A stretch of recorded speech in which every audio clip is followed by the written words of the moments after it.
Okay, so this is the topic on probability, which is like chances. So let's go through some basic notation first. Okay, so for the first notation, for the first point, probability is like likelihood or chances that an event will happen. So in terms of notation, we will usually write a capital letter P, okay, followed by whatever event that happens in the bracket. Okay, and for probability, it can be proper fraction, it can be fractions, or it can be percentage.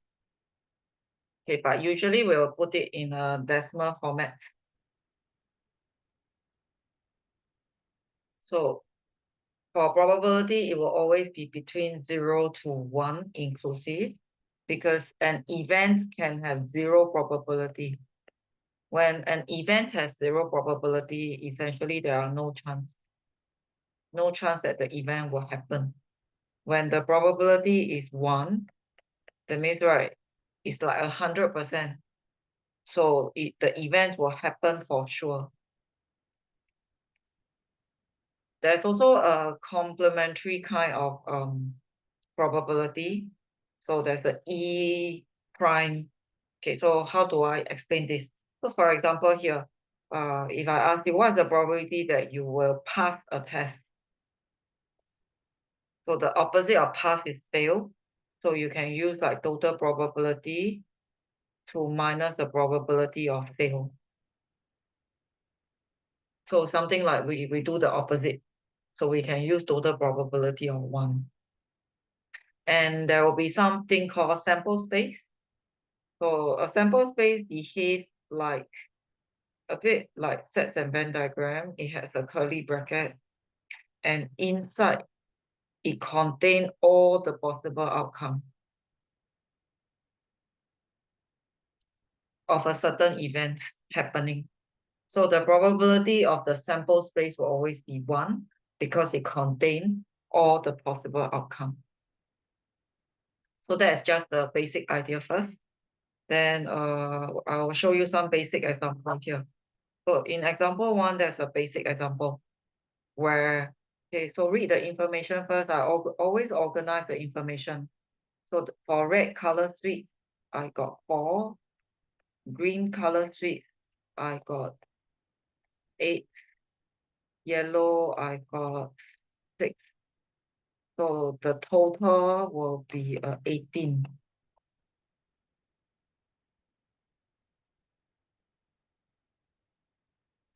Okay, so you're drawing one suite from the box.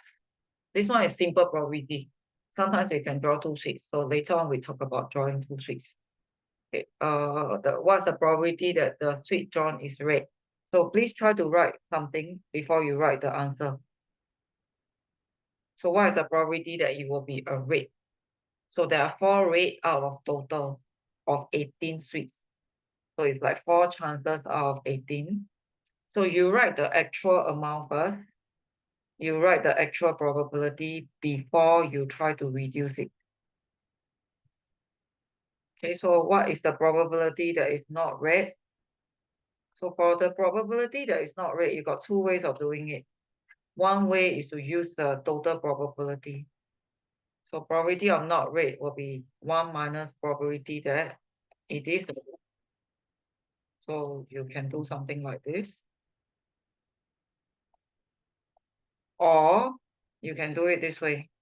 The probability that the street is not red means the street can be green or yellow. That's the implication. If the street is not going to be red, that means it can be green or yellow. And for the green and yellow, right, you got a total of 14 chances. So you got a total of 14 chances. And based on that, you also get the same probability. It doesn't matter. Okay, so which approach do you prefer?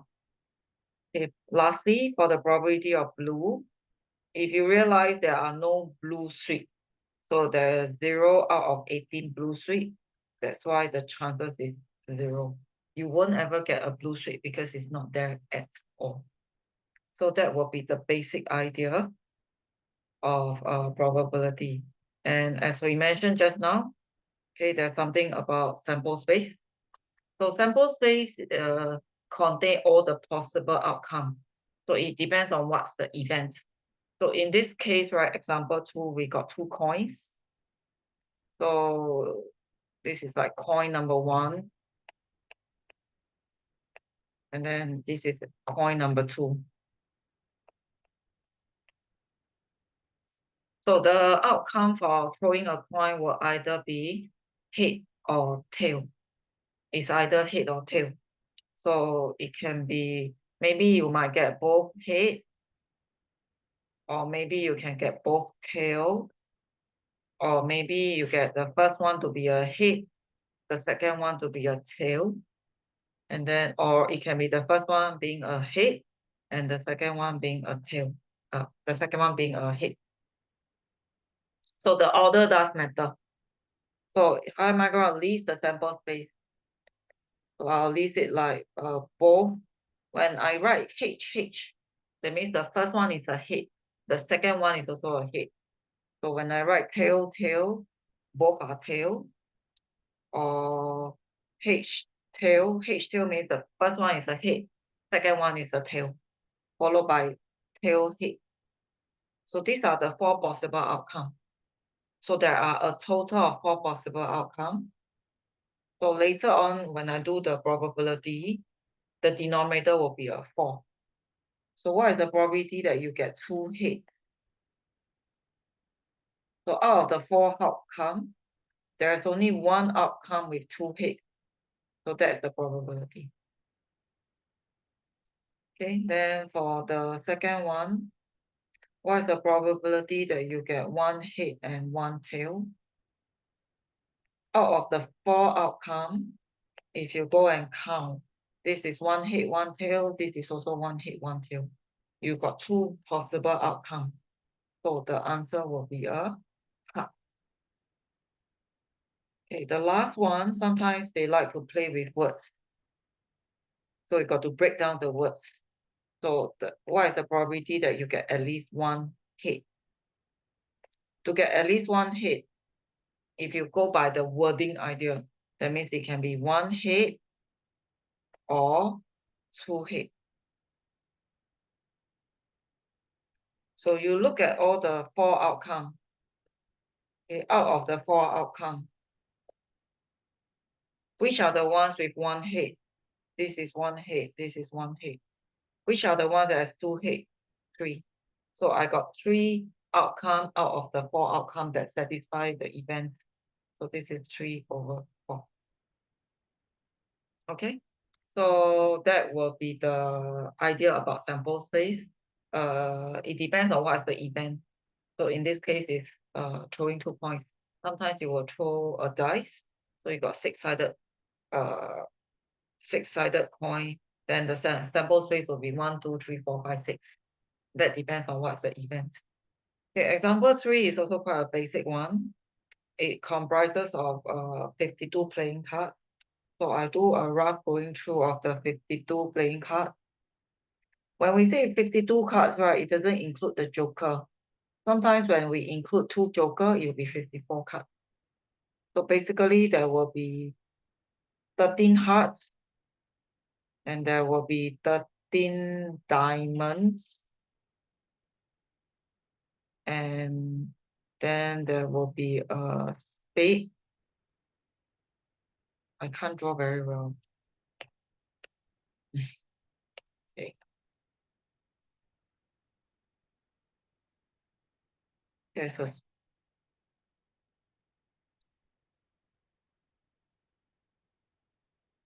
So these are the basic 4 shapes that you will see. Okay.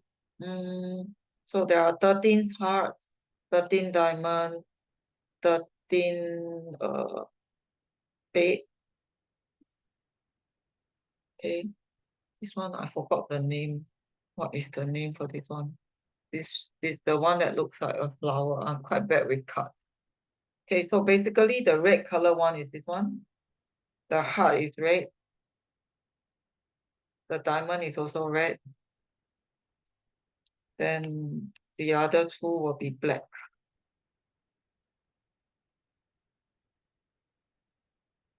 I got to recall what's the name for this flower like.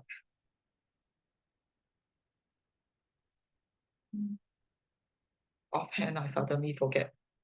So as you can see, right, we got 26 black cards and we got 26 red color cards.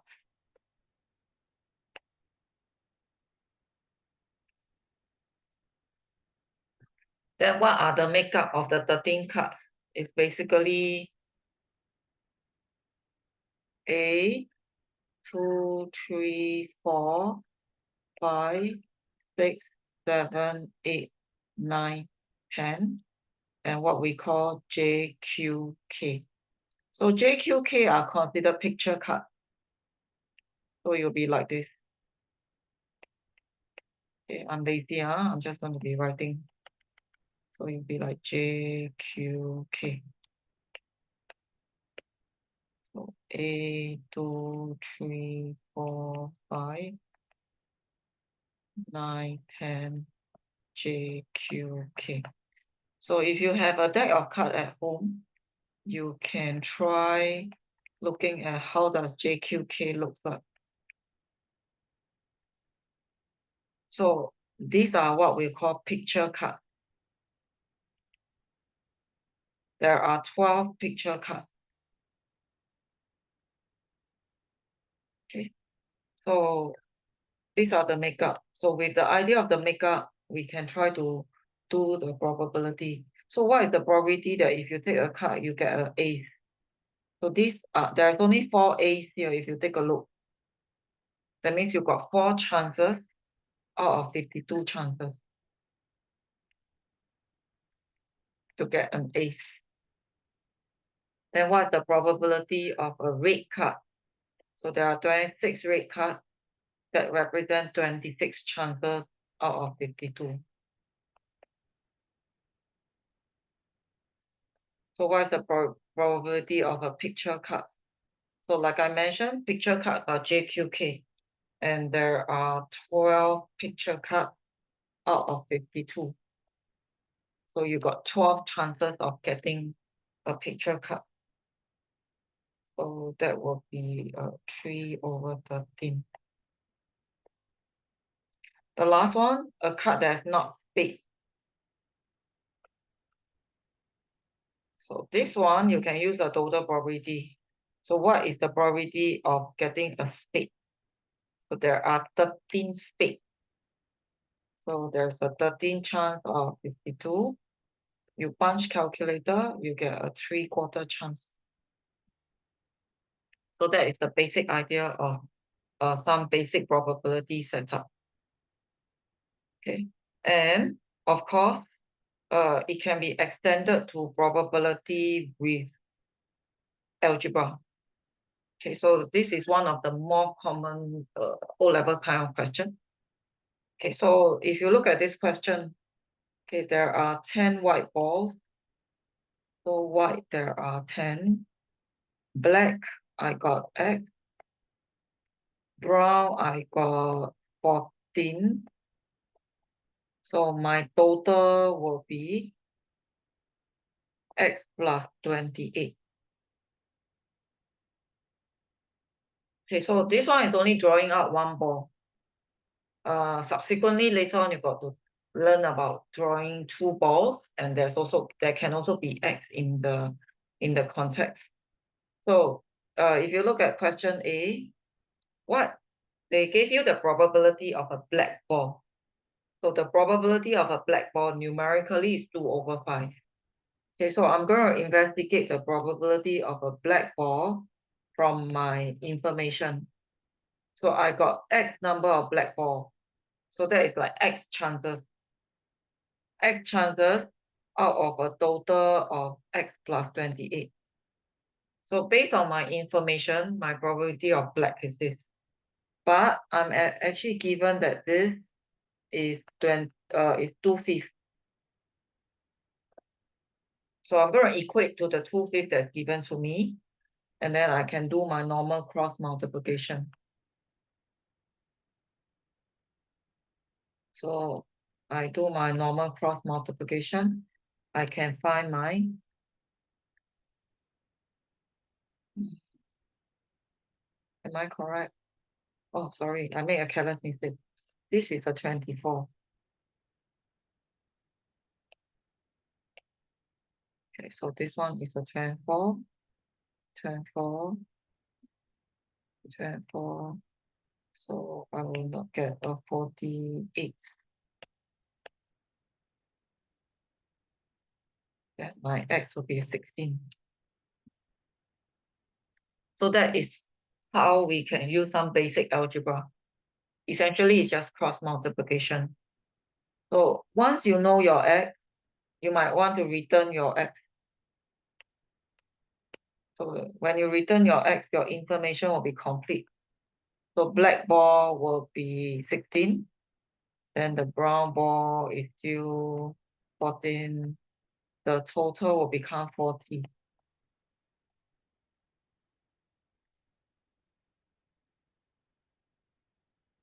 So once you solve for x, it's easier if you return the x.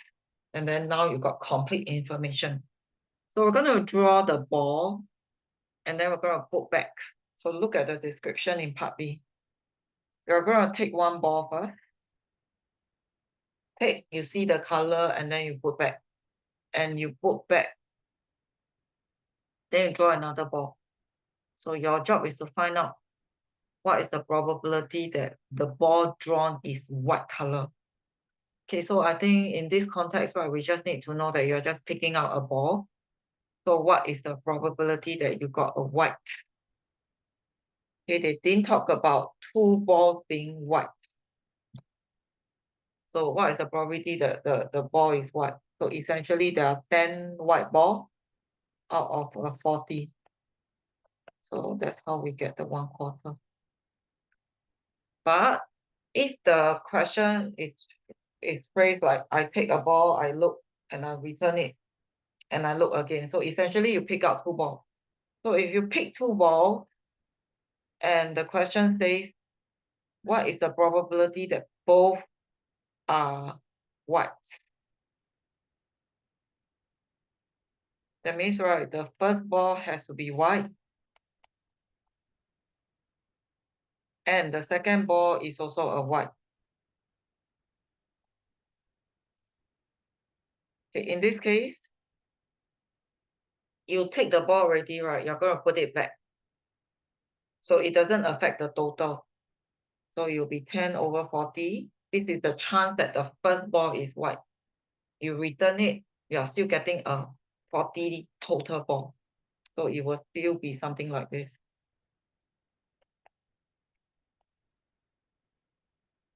Okay, so if I'm going to pick two balls, but I replace it. So I kind of replace it. Replace after the first ball. So what is the probability that both are white? So it will be 10 over 40 times 10 over 40. But if I change the question to pick two balls, and I'm going to pick one ball already, right? I'm not going to replace.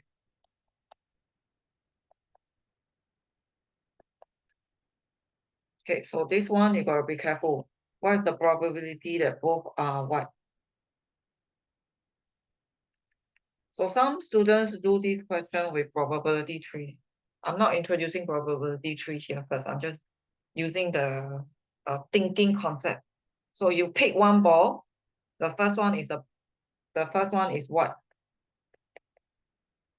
second one is also a white.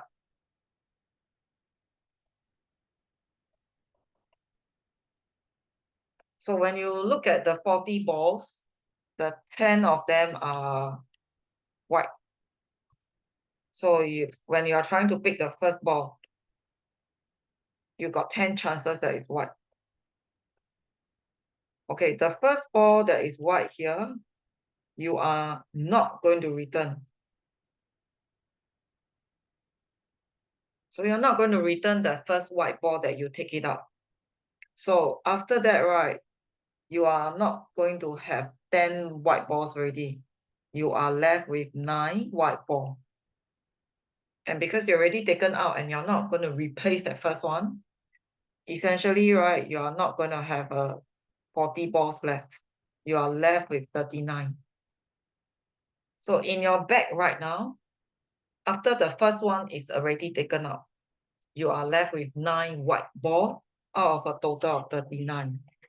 So the chance that the second one is white is 9/39. So you are only left with 9 chance out of 39 chances. So there is an idea of what we call replace and not replace. So that is the difference between pick 1 ball or pick 2 balls. And when you pick 2, whether do you replace it or do you not replace it?